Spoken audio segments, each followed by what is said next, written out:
Olá, sejam muito bem-vindos ao 9º episódio do nosso LC Cast. Essa é uma série muito especial, onde nós vamos falar sobre VM baseada em evidências. E para isso, eu tenho aqui uma convidada muito especial, a professora Letícia de Araújo Moraes. A professora Letícia é fisioterapeuta, graduada em 2004 pela Unievangélica. Ela é especialista em cardiorrespiratória e terapia intensiva em 2011 pela Faculdade CEAF. Ela é mestre em Ciências da Saúde pela UFG em 2016, doutora em Ciências e Tecnologias da Informação em 2023 pela UNB. Ela é docente da Estácio e pesquisadora e mentora científica. E ela estará com a gente nessa jornada incrível, onde nós vamos aprender muito mais sobre prática baseada em evidências e como interpretar os artigos científicos na área de VM para aproximar a nossa atuação ao que a ciência está nos contando. Seja muito bem-vinda, professora Letícia. Muito obrigada, Lorena, pelo convite. É um prazer estar aqui. Nossa, quando eu recebi esse convite de você, que é uma pessoa que eu admiro tanto, né? Que, assim, desde da minha graduação, eu já acompanho e que me fez apaixonar pela respiratória. Eu já te falei isso, mas vamos deixar público aqui, Tão né? bom, nossa. Foi muito, muito legal, assim, o primeiro contato, né? E receber esse convite para falar de ventilação mecânica, de prática baseada em evidência, em como a gente lê e interpreta um artigo, eu achei fantástico, porque a gente tem uma falha, como você disse. A gente não aprende isso na graduação. Existe uma falha na pós, tanto no nível de especialização, mestrado e doutorado. A gente precisa melhorar. Hoje a gente tem já alguns cursos que podem nos embasar, mas mesmo assim são cursos que ficam, eu diria, um pouco às escondidas, né? As pessoas agora que estão começando a ouvir prática baseada em evidência, e antes que a gente comente sobre os artigos de ventilação mecânica, eu acho importante a gente trazer, né, para o público o que é prática baseada em evidência. É muito além do nome, né, que a gente ouve e fala, já sei o que é isso. Então, tem fatores envolvidos e que a gente precisa identificar, saber aplicar isso no nosso cotidiano, porque muitas vezes a gente atua sem estar baseado em evidência, ou a gente acha que está baseado em evidência, mas a evidência não é de boa qualidade. Então, tudo isso a gente precisa aprender para que a gente possa ser um bom profissional. E eu sempre, quando eu vou falar de prática baseada em evidência, eu sempre falo isso para qualquer área que for. Independente de fisioterapia, qualquer área que a gente atua, eu não preciso gostar de pesquisa, porque muita gente fala assim pra mim, Deus me livre de pesquisa. Eu sou pesquisadora. Eu detesto pesquisa, fiz meu TCC porque eu era obrigada, né? Então agora formei, não preciso mais. Mas eu sempre falo assim, ninguém é obrigado a gostar, ninguém é obrigado a fazer pesquisa, né? É obrigado lá na pós, na graduação, mas depois você vai atuar e não precisa mexer com pesquisa. Mas para que você seja um bom profissional, você tem que saber ler o básico da pesquisa. Você tem que saber interpretar a pesquisa, porque isso é ético, né? Como você atende um paciente sem saber se aquilo que você está fazendo está embasado na literatura? Seguro, né? Exatamente. Eu penso, principalmente na área que nós vamos abordar aqui, que é a ventilação mecânica, a ventilação é um suporte de vida. Exatamente. E se eu não faço isso com embasamento científico, né, de todas as fontes, e também associando o funcionamento do ventilador à fisiologia respiratória, eu Não vou dá certo. representar um risco para o paciente com a minha abordagem. Exato. Olha que louco. E é assim, você está atendendo sem prática baseada, você aprendeu, porque assim, a gente sabe, principalmente em ventilação mecânica, que algumas coisas elas mudam, voltam, né? Eu lembro que quando eu comecei a aprender ventilação mecânica, nossa, ventilação controlada por volume era um bicho de 7 cabeças, né? Exatamente. Depois aquilo foi melhorando, e aí assim, a nossa visão como fisioterapeuta, né, de não, vamos ventilar a volume também, é tão bom quanto ventilar a pressão. E tem as particularidades que pede essa estratégia, né? porque é mais mais segura para o paciente. específica, exato, né? Exatamente. Dependendo do paciente que você está ventilando. Isso. Então, como o conhecimento, ele não é ali paralisado, a gente sabe que muda, né? Então, o que eu aprendi há 10 anos atrás, eu preciso reciclar. E eu não posso ficar só aplicando aquilo, porque a gente sabe também que se eu estou fazendo uma prática que não é ética, isso, além de prejudicar o paciente, isso vai me prejudicar como profissional. Exatamente. E se você não atua baseado em evidências, existe um outro porém. Se você está atendendo o seu paciente sabendo que a técnica X, ela vale ela está baseada em evidência. Mas você acha que a técnica Y, que você acabou de ler em um artigo e que você aplica no seu paciente, funciona, mas aquilo ainda não tem evidência, e você usa só a técnica Y porque você acha que na sua prática está funcionando e está privando o paciente de receber a técnica X, que ela já está comprovada, aquilo é maléfico, né, para o paciente. E você também pode E eticamente compromete, né, a nossa atuação profissional. Então, isso é muito sério, né, Letícia? Muito sério. E o objetivo, é igual eu te falei, é um projeto que enche meu coração de alegria, porque é compartilhar esse conteúdo de forma leve, de forma prática, para que as pessoas realmente possam aprender, possam entender a importância e possam pegar um artigo e fazer a leitura de forma crítica. Sim. Interpretando até se essa evidência é segura. Exatamente. Então, eu acho que isso aí vai ser muito importante e eu acredito que a nossa trajetória vai ser algo que vai mudar muito a visão de alguns profissionais, né? Falar assim, eu não gosto, eu não sei, mas é possível sim. Atuar de maneira realmente diferenciada, com uma abordagem muito prática, com esse conhecimento que nós vamos compartilhar, Sim, né? Com certeza. Não precisa fazer a pesquisa para você saber ler um artigo, né? Exatamente, então, não precisa ser pesquisadora para isso, não né? Precisa. Então vai ser uma troca muito legal. Vamos lá. O que é, Letícia, para a gente entender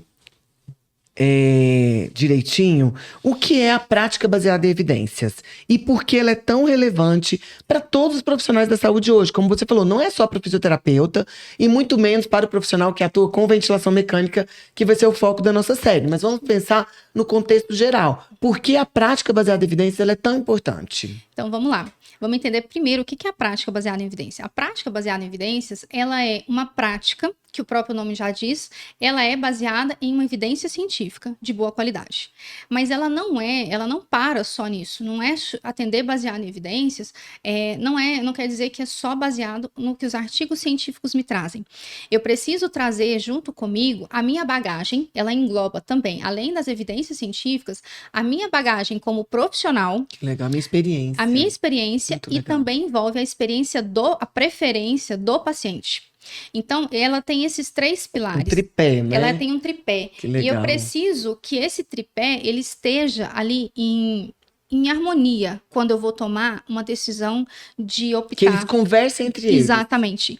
Porque não adianta nada eu pegar um modelo de ventilação, por exemplo, mecânica, para um paciente que eu usaria no DPOC e querer aplicar ele lá no paciente com doença neuromuscular, né? Eu preciso entender quais são as diferenças, as particularidades, as 2 formas de ventilar estariam embasadas na literatura, ótimo. Mas a minha experiência tem que saber ler o artigo e falar assim, esse não é para o meu paciente.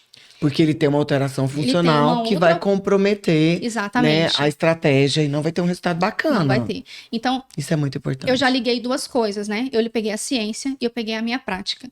E aí, a outra coisa que talvez, né, na ventilação mecânica seja um pouco mais difícil é a experiência do paciente. Porque muitas vezes o nosso paciente, ele tá sedado, né? Ele não vai conseguir responder, mas pensando numa prática em que o paciente consegue me dizer, né, o que ele prefere, por exemplo, se eu estou numa reabilitação pulmonar e o meu paciente detesta, por exemplo, fazer exercício na esteira, ele fica inseguro.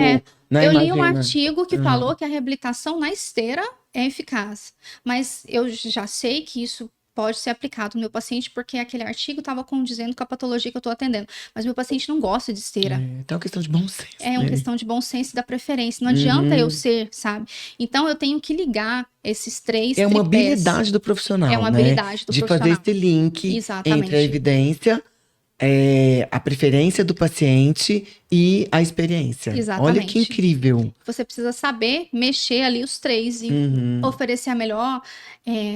Então, a prática baseada em evidência acaba estimulando o raciocínio clínico do profissional. Exatamente.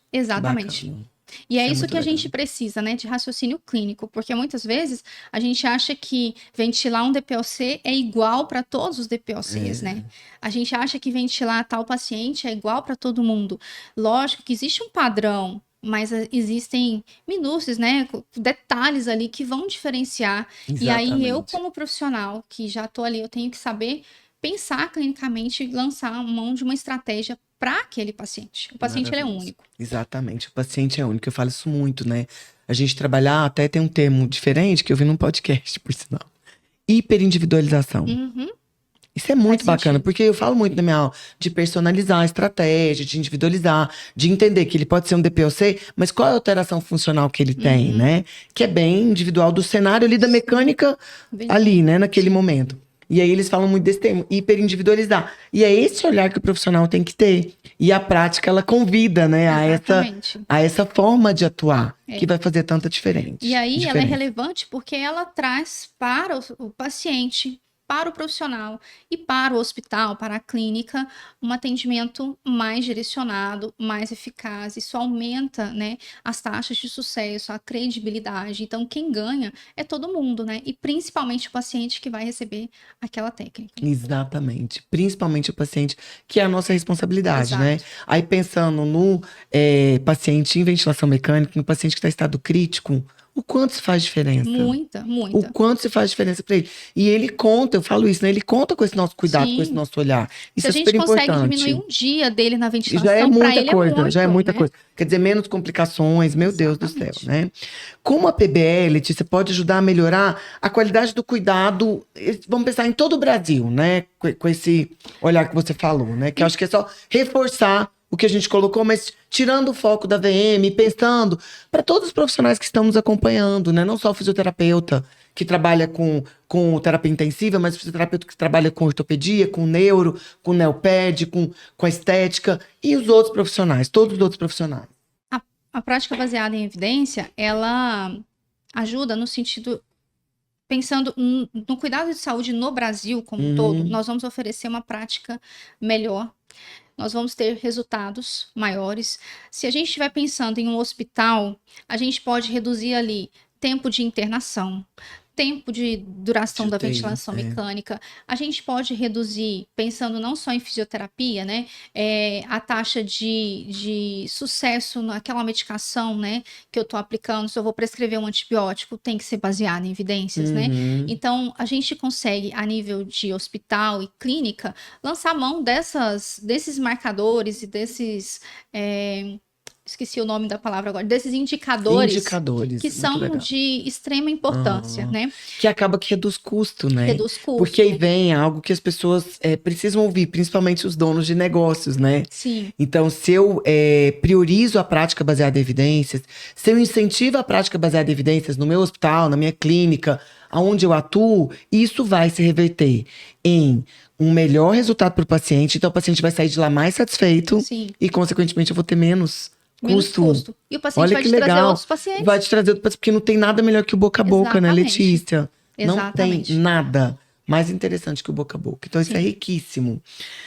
O que difere a prática baseada em evidências de outras abordagens tradicionais na área da saúde? Então, diante do que a gente falou, a prática baseada em evidência, ela vai dar para o paciente um atendimento com uma certeza de que eu estou atendendo baseado em uma evidência que já foi testada, que já foi analisada em outros cenários e que pode ser aplicada a ele. Diferentemente, quando eu aplico uma técnica que eu acho que funciona, isso é muito importante a gente até falar isso, porque eu acredito que você já ouviu falar muito nisso, né? Você vai explicar para alguém que tal técnica, né, tem se mostrado melhor e tal. Não, mas na minha prática, isso que eu tô aplicando funciona, né? Esse negócio da minha prática funciona, ele é muito perigoso, porque quando a gente pensa só na minha prática, o cenário ele é só seu. Ele e uma não amostra muito pequena, né? Muito limitada. E quando a gente pensa em pesquisa, isso não é replicável. Então, é daí que surgem muitas pesquisas. Muitas pessoas me procuram querendo fazer pesquisa porque assim, eu tô fazendo tal protocolo que agora na minha prática tá dando super certo. Mas eu queria saber se isso, assim, é verdade, se eu queria estudar isso melhor. E até, olha que incrível, né? Porque eu acho que é o nosso legado, né? Se eu faço algo que tá sendo bacana, eu já testei em alguns dos meus pacientes, se eu comprovo isso, eu posso compartilhar em mais pessoas. Exatamente. No Brasil e no mundo pode usar aquela técnica, aquela estratégia. Então, isso é muito rico. Muito. Eu fico pensando que eu sou muito assim, sabe? Tudo que eu aprendo, que eu acho bom, eu quero compartilhar. E eu acho que a pesquisa, ela dá essa oportunidade. Exatamente. Muito bacana. E a gente tem que ver uma outra coisa que é muito às vezes a gente não pensa quando a gente fala assim, na minha prática funciona. Porque o paciente, ele é uma pessoa que ele pode mascarar muitas coisas, muito subjetivo, né? Então, assim, e eu vou te dar alguns exemplos do que eu tô falando. Quando você está atendendo o seu paciente, você está fazendo uma reabilitação pulmonar, e aí você prescreveu os exercícios, seu José, o senhor vai fazer todos os dias em casa. Ou então lá na UTI mesmo, seu José, esse exercício que eu te ensinei aqui agora, o senhor vai fazer ao longo do dia, porque eu vou voltar só amanhã. Aí você chega lá amanhã, o seu José, ele tem duas opções. O seu José vai falar assim, nossa, eu fiz tudo, mas não resolveu nada. Talvez ele não fez nada.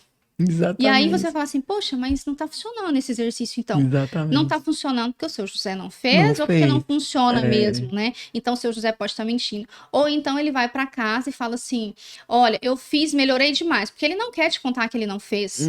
E aí ele vai mentir que ele melhorou, né? E quando você vai no médico... Então olha quantos fatores estão ali, né, envolvidos. que interferem. Por isso que a prática baseada em evidência, ela é importante. Quando você vai no médico, ele te prescreve um remédio, você toma 5 dias e não melhora, aí vem a sua colega e fala, não, toma esse daqui, que eu já tomei e melhorei. Você toma e associa, você não sabe o que melhorou. Quando você volta no médico... O que gerou o resultado? O que você vai contar pro médico? Você vai contar pro médico que você tomou outro remédio? Lógico que não. Não, você vai mentir. Ótima. Você vai mentir pra ele. Ou então não resolveu, né? Aí ele vai falar assim, então, o medicamento que eu estou dando melhora. Então, na minha prática, funciona. Só que na prática dele funciona, mas ele não viu o paciente. Você não tá vendo depois do paciente, entendeu? São tantos fatores envolvidos, né? Eu acho que a prática baseada em evidência, ela ajuda a uma decisão mais assertiva. Com certeza. Com certeza. Isso é muito e bacana. aí existe outro pilar, que é assim, não posso ler qualquer artigo de qualquer jeito. Porque a gente sabe que tem muita coisa publicada na literatura, mas será que tudo que está publicado presta? Como diz, será que tudo ali vai servir de referência para eu mudar uma determinada escolha ali no meu dia a dia com o paciente? Exatamente. Uma estratégia de ventilação? Um determinado tratamento? Exatamente. Então, será que eu posso confiar naquele artigo? E como que a gente vê isso, Letícia? A gente vai aprender como que a gente avalia o artigo. A gente vai fazer outras séries, depois analisando cada artigo, cada modelo de pesquisa. Muito legal. E a gente tem estratégias. Para cada modelo de pesquisa, a gente tem uma estratégia para a gente analisar se aquele artigo ele está bem escrito, ele está dentro das normas, daquilo que se espera para aquele modelo de pesquisa. Se tem algumas limitações, né? E são limitações que de repente vão impactar e vai me fazer pensar antes de decidir realmente aplicar aquela. Exatamente. Né? A gente precisa saber reconhecer coisas básicas de uma pesquisa, né? Por exemplo, se você está tratando uma doença rara, a gente não tem muita evidência. São pouquíssimos artigos. Pouquíssimo. E a gente sabe hoje que se a gente for pegar aquela pirâmide da evidência científica, no topo da pirâmide estão as revisões sistemáticas. Exatamente. Mas para o meu paciente com doença rara, não tem revisão sistemática. Eu vou precisar de ler um relato de caso, aquilo vai me suportar. O relato de caso na pirâmide, ele é um dos últimos, né? Mas naquele momento é o que eu tenho para aquele paciente. Aí dentro do relato de caso, que é o que eu vou me embasar, por exemplo, para aquele paciente, aquele relato está bem escrito? O que precisaria ter nele para que eu pudesse falar assim, poxa, esse relato está bom, eu posso aplicar. Ele é confiável. Ele é confiável. Ou ele tem alguma limitação, tem algum viés. Então, tudo isso vai impactar para a gente conseguir aprender a ler. Vamos lá. E os pacientes, como é que eles podem perceber a diferença? Que eles estão sendo atendidos com a prática baseada em evidências ou que, de repente... E hoje em dia, como você falou, né? Você comentou dos alunos, né?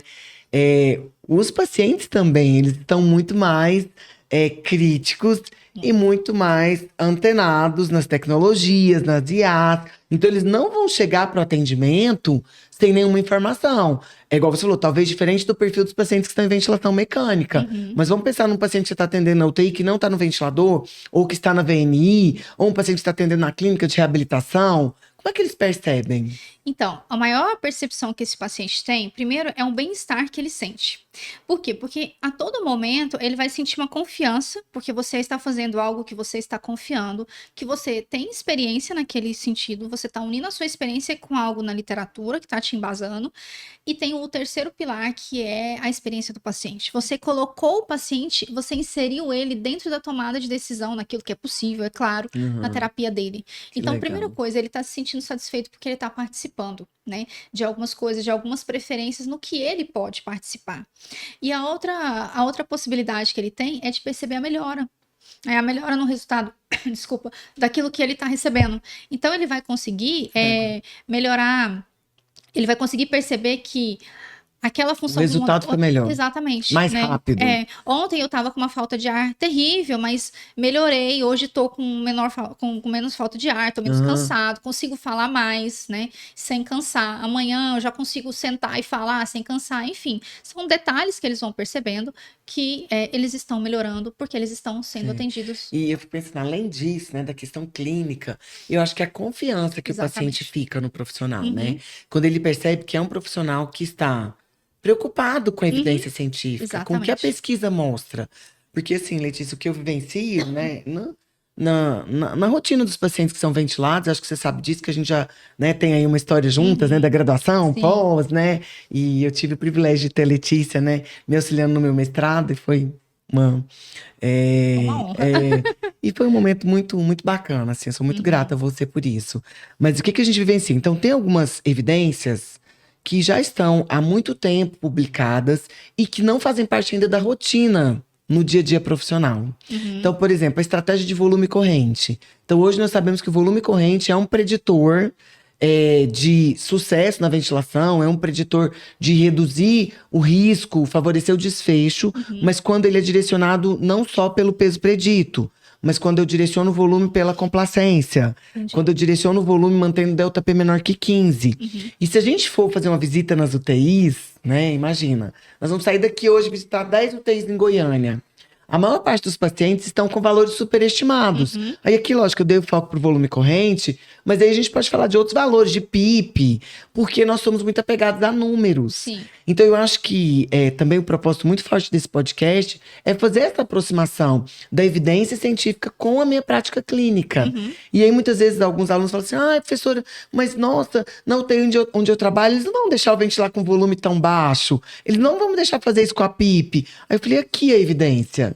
Então, acho que se as pessoas começarem a dar mais importância, nós vamos ter uma aplicação onde mais pessoas vão usar, né? Então, eu vou realmente usar ali a evidência e eu vou aproximar.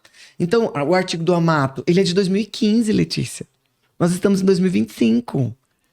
E até hoje, a gente percebe que muitos profissionais não estão preocupados. Então, o volume corrente começa a cair, eles aumentam a pressão controlada para chegar naquele volume, sem saber quanto que eu tenho ali de delta P dinâmico ou delta P estático. Que é o principal preditor associado à mortalidade no paciente que está na ventilação mecânica. Nossa, Lourenço falou uma coisa assim que me fez lembrar muito quando eu atendia na terapia intensiva. Principalmente quando a gente está começando, a gente é assim, imaturo, e aí a gente lida numa terapia intensiva onde tem tantos profissionais, né? Alguns com muito tempo. E aí você precisa, o que eu sempre falo, a gente precisa saber lidar, a gente precisa saber conversar, né? Porque muita gente me traz isso, fala assim, na UTI onde eu trabalho, eu não posso fazer isso. Mas não pode por quê? Porque você não está sabendo mostrar direito o que é aquilo. E aí, eu sempre gostei de pesquisa, eu sempre gostei de estudar. E eu lembro que quando eu chegava nas terapias intensivas, os médicos falavam assim, não mexe no meu ventilador, né? Eu não te conheço ainda. Não foi a mão, daqui a pouco eu vou te chamar, só você que mexe, mas por enquanto... Então, assim... Vamos criar uma relação de confiança. Deixa meu ventilador aqui, né? E aí, assim, o que era bacana é que logo um tempo depois, eu tive médico que falava assim pra mim, olha, você só mexe no ventilador se ela deixar, tá? Por quê? Rapidinho, né, Letícia? Porque você troca a chave. Porque você É. mostrou pra ele que você está embasado na ciência. Exatamente. Que você sabe o que você tá fazendo. Não é aquela questão de só chegar no plantão e falar assim, tô nesse plantão de agora, eu preciso acho mexer no que ventilador. porque foi bom pro meu paciente, pro seu José, agora vai ser bom pra dona Maria. Exatamente. Não, eu vou explicar com embasamento. E é tão interessante, você falou que você estava dando aula de fisiologia, né? Isso. Muitas vezes falta o respaldo da fisiologia para explicar. Demais. Porque se eu não tenho um respaldo da fisiologia, gente, eu não vou conseguir explicar. Não vai. Não vai conseguir entender. E o nosso objetivo, acho que ao ensinar, é bem isso, né? Para que eles possam fazer esse link crítico, para fazer esse movimento de se transformar em autoridade. Porque ninguém se transforma em autoridade sem conhecimento, Letícia. Não tem como. E a prática baseada em evidência, eu acho que ela é um fator importantíssimo para isso. Muito. Para que eu me transforme num profissional de destaque. Sim. Você só vai mexer no ventilador se a Letícia deixar. Porque a Letícia sabe o que ela está fazendo.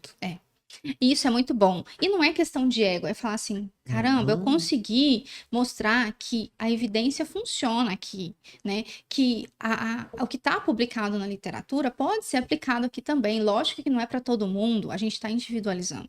E outra coisa, Lorena, que a gente não se torna autoridade, igual você falou, do dia para a noite. Mas a gente tem que tentar todos os dias, né? É um Todos trabalho os de dias. formiguinha. É. E aí a gente não pode desistir.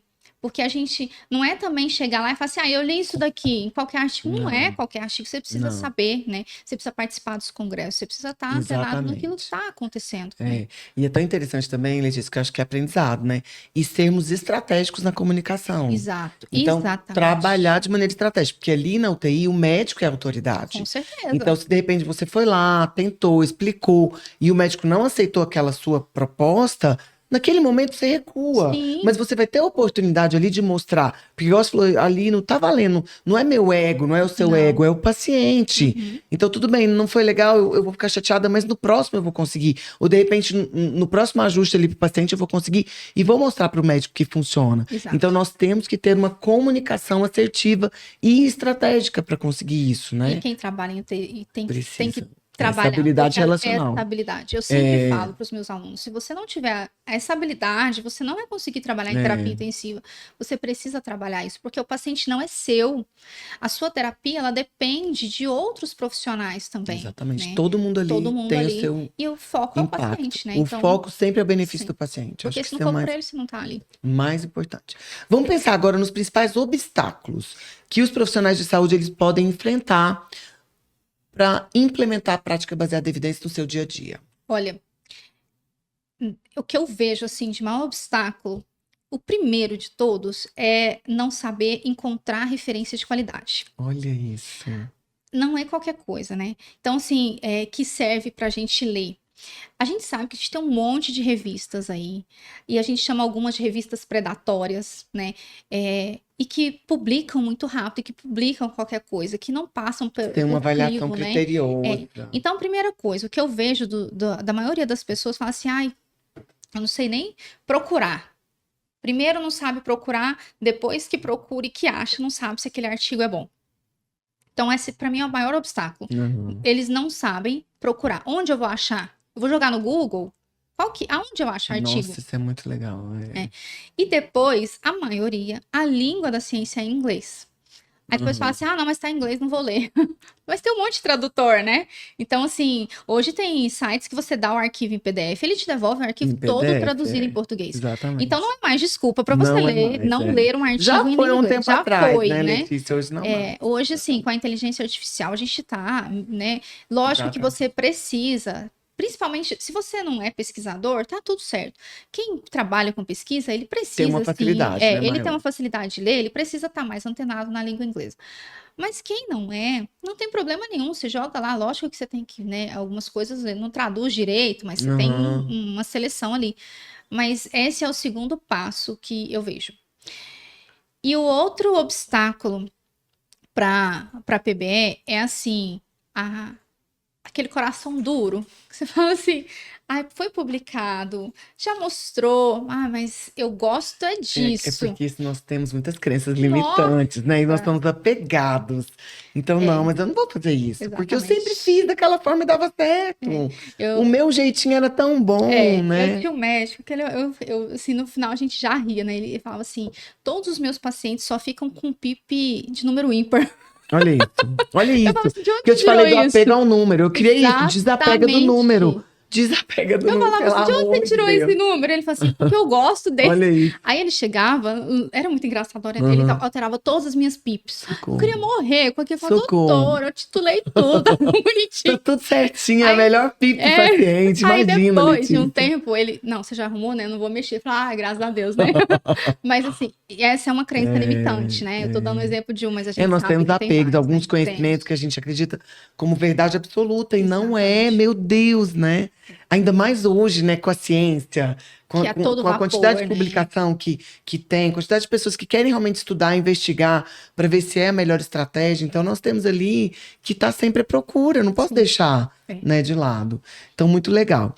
E os profissionais da saúde, você acha que eles estão usando o PBE na prática clínica Eles deles? estão usando prática baseada em evidência. A gente já tem estudos que mostram, né, se eles estão usando e o que eles acham disso. Que legal. A gente, se você procurar na literatura, tem bastante coisa já sobre prática baseada em evidência. Isso já é um problema que as pessoas, alguns pesquisadores, né, mais profundos na área, eles já levantaram essa questão e começaram esse movimento de prática baseada em evidência. Então, eu trouxe aqui, né, um modelo de um artigo que foi publicado em Fonoaudiólogos, só para você Que ver, legal, eu né, que achei não é super só na interessante. fisioterapia. Eles A gente fizeram... abriu uma pós de linguagem no CEAF, então quando eu vi, achei super interessante. Ah, que legal. Pois é, a gente vê que não é só para fisioterapeuta, né? Então, assim, o que eles fizeram esse estudo com os fonoaudiólogos para ver se eles já estavam praticando, usando a prática baseada em evidência, o que eles achavam. E olha que interessante, né? Que eles achavam que a prática baseada em evidência não foi abordada na graduação, né? Que eles identificaram que existiu essa fragilidade de informar para eles o que é isso durante a graduação, e a gente já sai da graduação com essa deficiência, e isso não é só da fonoaudiologia, tá? Não é. Eles disseram, né, que tem falta de domínio, eles sentem que não conseguem ter domínio sobre o tema. É o que eu falei, ler um artigo de qualquer jeito, não é? A gente tem que saber ler, né? E o que eles acharam mais difícil de implementar, olha que legal, falta de apoio coletivo entre os colegas. Olha isso. Olha que os próprios colegas identificaram que, né, eu trago, Lorena, eu trouxe esse aqui, vamos implementar isso daqui, vamos ver se, né, dá pra gente... Não estão abertos, não estão abertos, sabe? assim. Talvez essa uma das razões dessa distância tão grande entre a Exatamente. ciência e a prática clínica. Meu Deus, Letícia. É muito grande. As pessoas têm que ter essa abertura realmente para utilizar no dia a dia a prática baseada em evidências, né? Sim. Meu Deus, muito legal. Depois eu quero esse artigo compartilhar.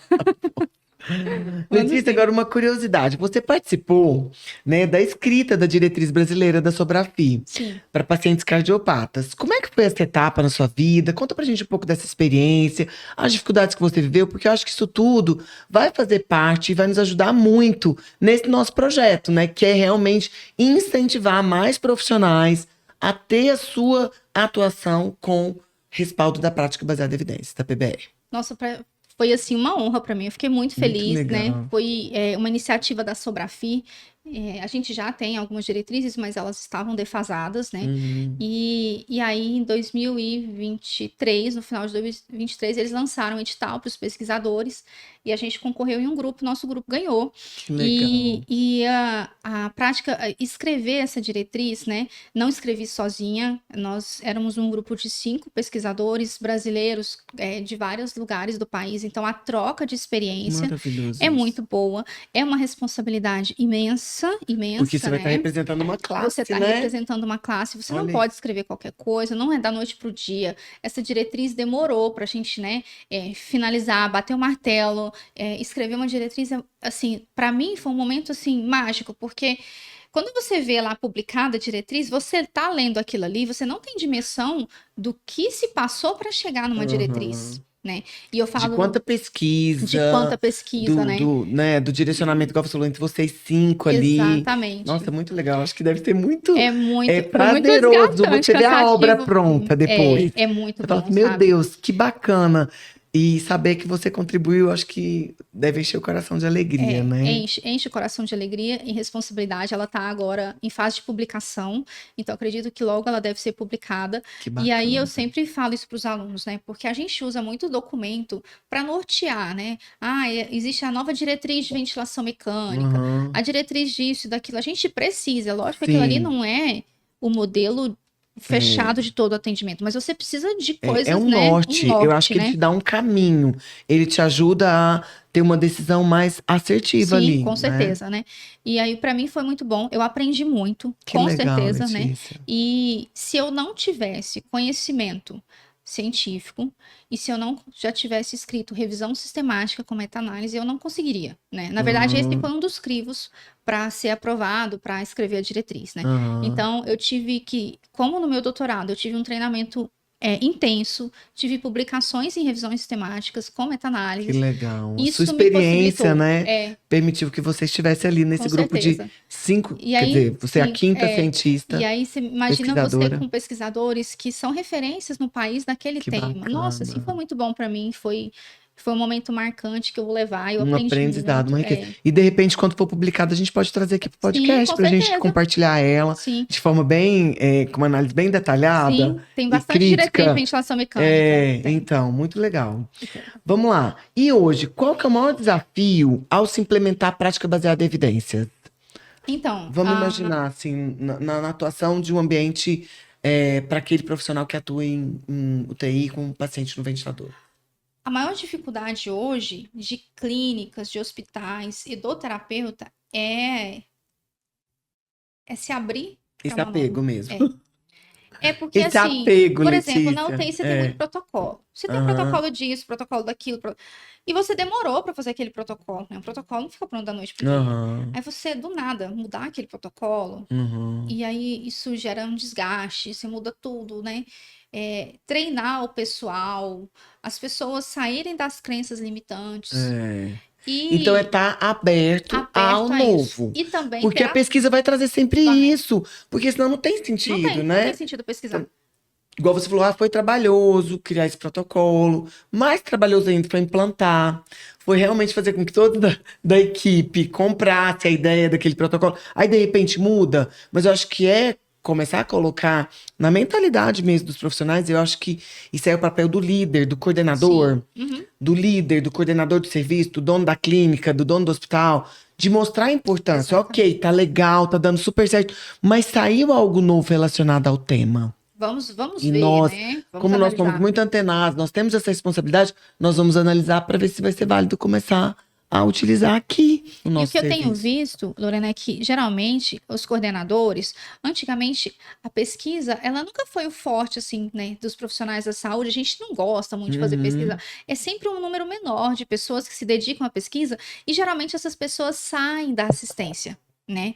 Então, a gente via que os coordenadores eles eram muito mais voltados para assistência em si. Dia a dia mesmo. O que eu tenho visto hoje, o movimento em que os coordenadores eles estão sendo exigidos, meio que indiretamente, que eles tenham, né, essa atuação uma mais visão maior da pesquisa. Então, quando você tem um líder que ele já entende de pesquisa, ou que ele já passou por uma pesquisa antes, ele traz isso com mais facilidade para o corpo, né, para a equipe dele. Então, isso eu já percebi. Aí os profissionais aceitam mais, né? Então, essa porque barreira já deixa de existir. Exatamente, isso faz toda a diferença. Então, eu acho que o papel do líder é fundamental.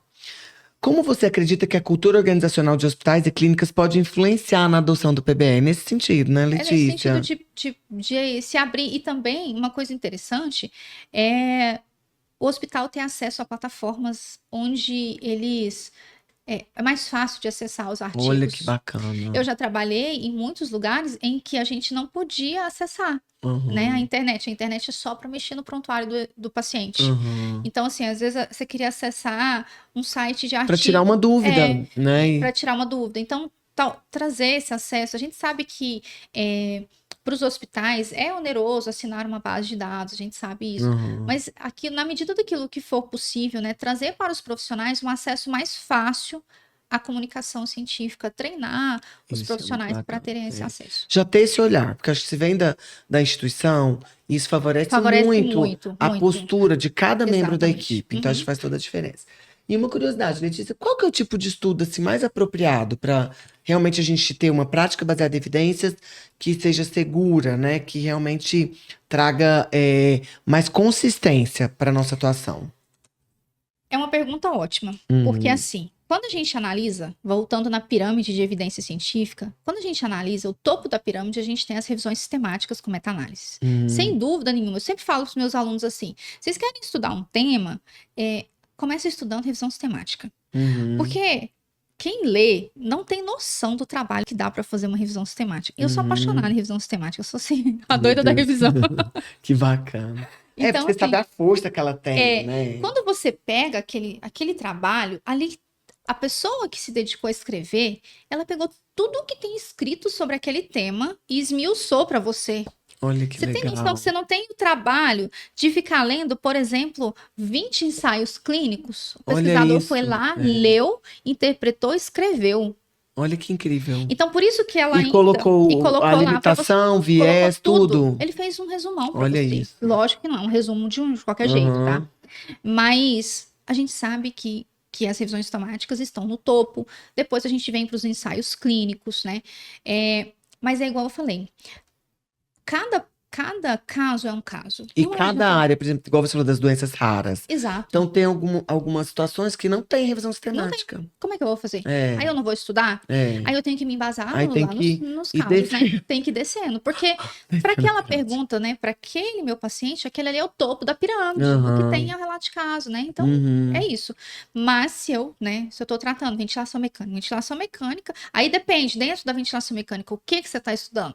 Ah, eu quero estudar esclerose lateral amiotrófica. Aham. Aí já é mais difícil. Exatamente, quer dizer, limita, já tem um número Exato. menor de publicação. Mas vai lá estudar DPLC, ventilação Meu Deus, aí você não aham. pode ficar nos relatos de caso, você tem que ir para revisão sistemática, né? Isso. Estudar os ensaios clínicos. E é tão incrível, mesmo você falando da questão da pirâmide, né? A meta-análise e a revisão sistemática, ela tá no topo.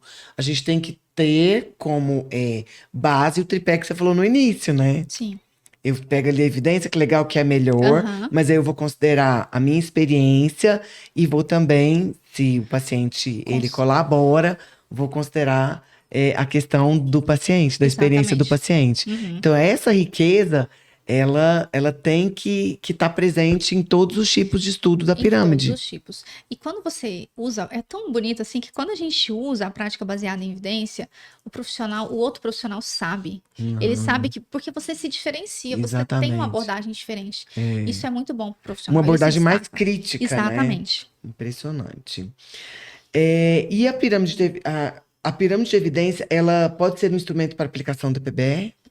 Ela pode ser um instrumento, mas ela, é igual eu falei, a gente precisa olhar e ver qual é. Também tem uma coisa. Eu quero saber se tal técnica funciona mais do que tal técnica X, né? Tal estratégia de ventilação mecânica é melhor que tal estratégia de ventilação mecânica. Uhum.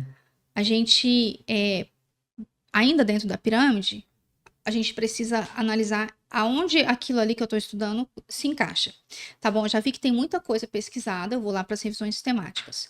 Talvez eu não tenha revisão sistemática daquele tema, mas eu tenho que ir para os ensaios clínicos. Uhum. E aí, uma coisa que muita gente peca, Lorena, é que se eu quero saber se a técnica A é melhor que a técnica B, eu tenho um tipo de estudo para isso. Eu tenho que ler, não tô pensando nem em revisão sistemática, eu tenho que ler um ensaio clínico. Aí, tá vendo? Isso aí que é importante. Porque assim, você então, foi a minha lá... pergunta, né? A minha pergunta vai direcionar para o melhor tipo de estudo, para poder achar uma Exatamente. resposta que Às que vezes vai a gente ser- lê errado. Eu Aham. quero saber se a técnica A é melhor que a técnica B.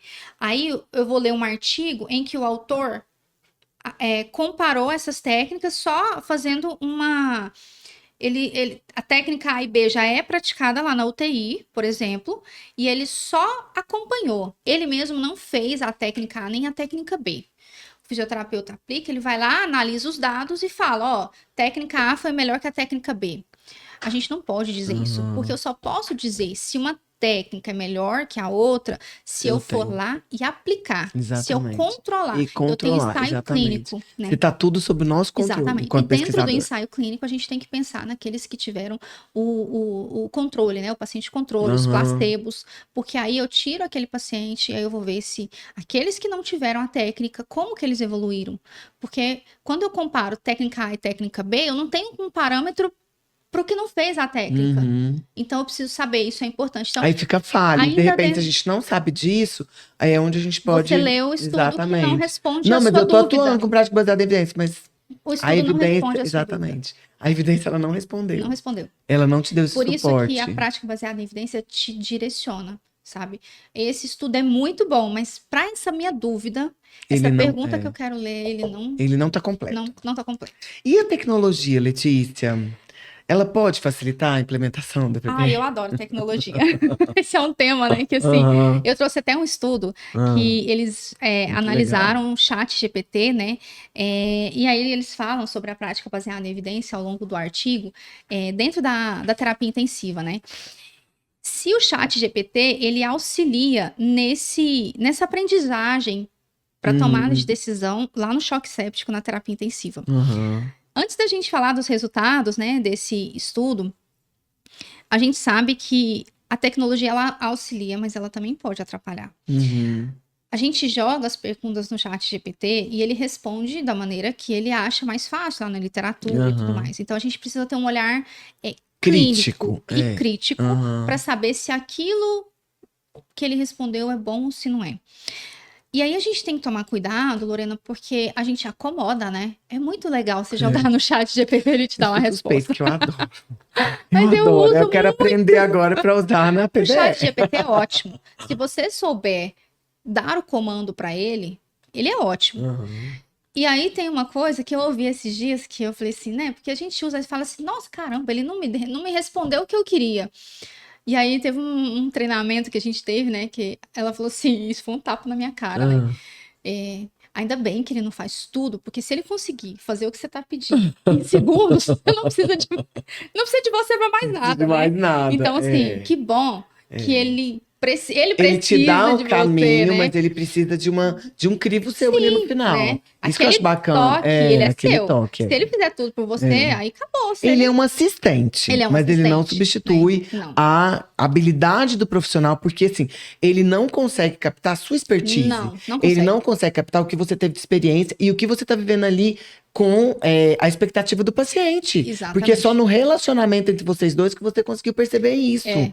né? Mas eu acho que a tecnologia auxilia muito, Auxilia né? muito, assim, para tomada de decisão. Tem alguns sites, né, alguns aplicativos que são só de tomada de decisão clínica, é muito legal, à beira-leito, mas eu sempre reforço muito isso com os alunos. Você precisa, né, saber responder, na medida do possível, tomar aquela decisão sem precisar de um auxílio, porque é você, humano, que está ali.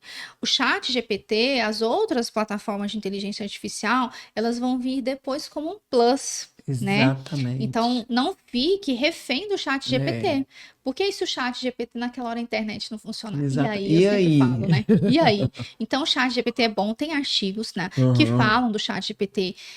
Já tem artigos que compararam várias respostas do chat GPT em vários momentos para a mesma pergunta. Ele sempre é muito coerente, ele sempre responde com base no que ele encontra ali e te dá uma resposta, um norte para aquilo. Mas a prática baseada em evidência, ela não pode ficar à mercê do chat GPT.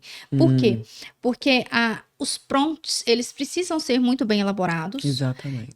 Muitas vezes a gente peca no prompt, a gente não consegue colocar tudo que a Exatamente. gente Porque você precisa. tem, você tem que, você tem que escrever tanta coisa no É, prompt que aí, né, você deixa de você deixa escrever. de escrever.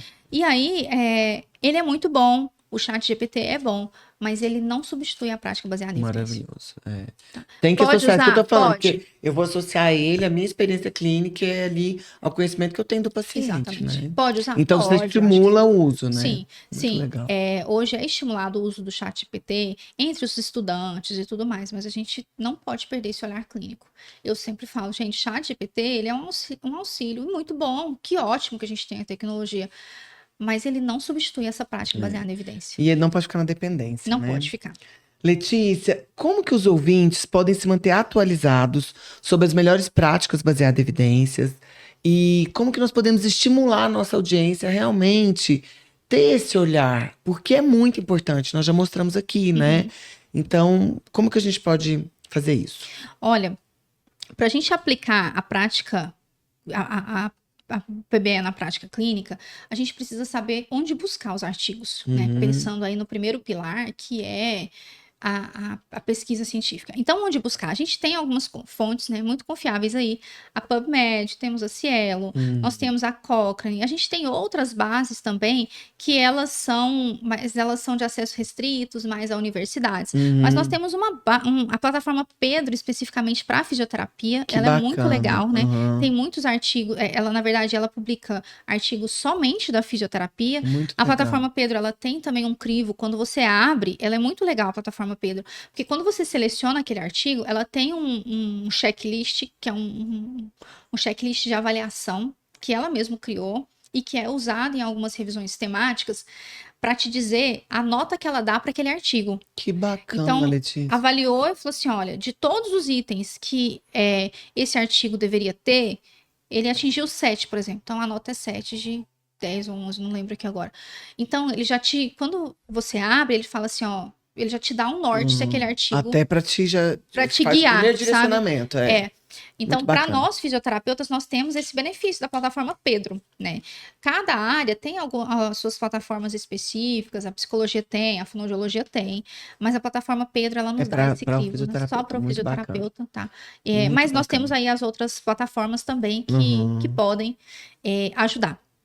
Depois disso, a gente lê protocolos para os nossos pacientes, diretrizes, mas a gente também tem que ver se aquilo cabe para nós. Não adianta nada eu ler uma diretriz europeia se aquela pesquisa... A minha realidade é muito diferente. É muito diferente. Os brasileiros têm, né, perfil diferente. Perfil diferente. Será que eu posso aplicar? Será que é tudo? Por isso que é tão importante as nossas diretrizes, né? Então, esse trabalho que a Sobraf fez agora de fazer as diretrizes, eu achei fantástico. Que é lógico que vocês fizeram essa busca, né? Em toda a publicação internacional, mas vocês fizeram adaptação para ao aplicar público ao nosso brasileiro. Muito legal, Letícia. O custo daquela técnica, quanto que... Então, a gente precisa ler as diretrizes, a gente precisa se embasar nos protocolos, mas não só isso, tá?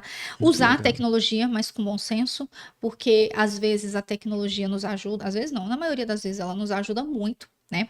E trabalhar em equipe. Muito legal. Isso aqui é legal demais, né? As reuniões clínicas que geralmente a gente faz nas terapias intensivas, elas são fantásticas, porque ali você ouve todo mundo. Deus. São informações valiosas. Valiosíssimas, né?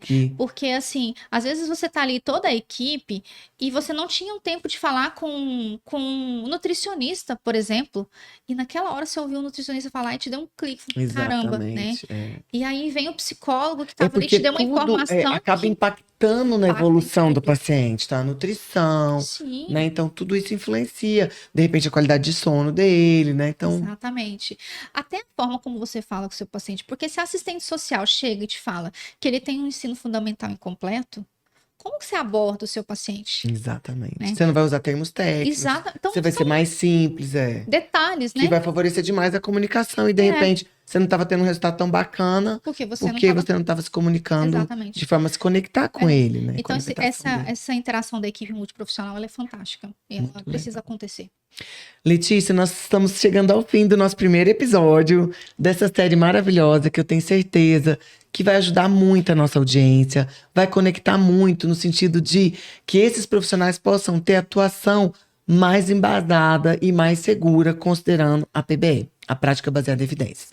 E para finalizar, eu gostaria que você deixasse seus contatos, o seu Instagram, os seus projetos para esse ano, para que todos possam te conhecer, porque nós vamos estar juntos aqui, né? Mas para que eles possam saber o que está aí acontecendo no seu momento e possam começar a te seguir. Ai, que bom. Obrigada pela oportunidade, mais uma vez, pelo convite, falar de prática baseada na evidência. Eu ficaria aqui... É um flow, né? É muito bom, né?